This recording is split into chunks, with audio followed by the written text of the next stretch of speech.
Thank you, Can Corla. This report, I couldn't believe what was in front of me when I was reading it. And I suppose when you look at the statistics, you see the reason for the fact that 2022 was the deadliest year of the decade for women in Ireland, with 12 deaths in the state, 2 in the north and 1 Irish woman in the UK.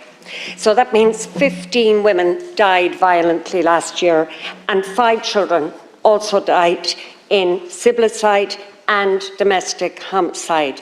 And that reveals for us the manifold elements of domestic abuse. And the Gardaí inform us that 52% of murders had a domestic violence motivation. I mean, as I said, these figures are truly shocking. So when we see the figures from the CSO, we see to a large extent what's underpinning those crime statistics.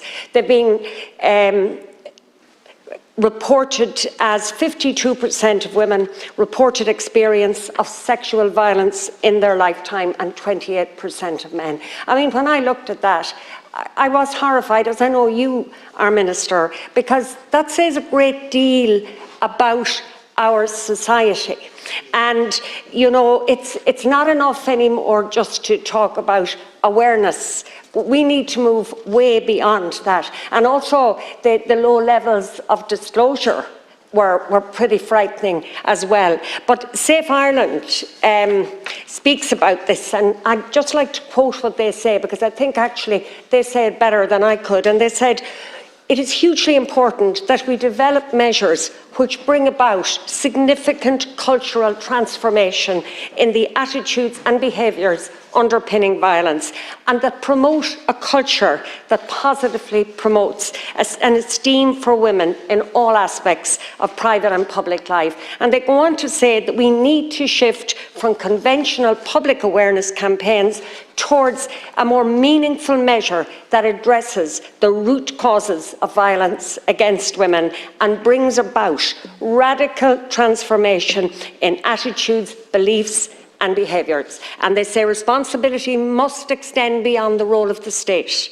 It has to extend to the judiciary, the private sector, the media, as well as geographic and interest-based communities.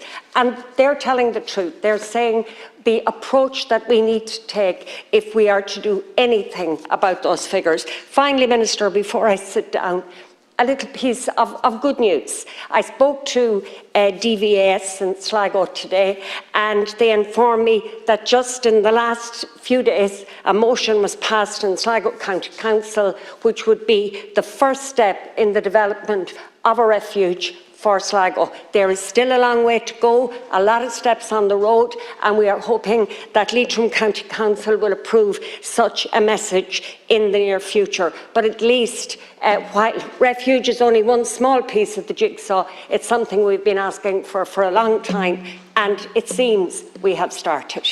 Now we're going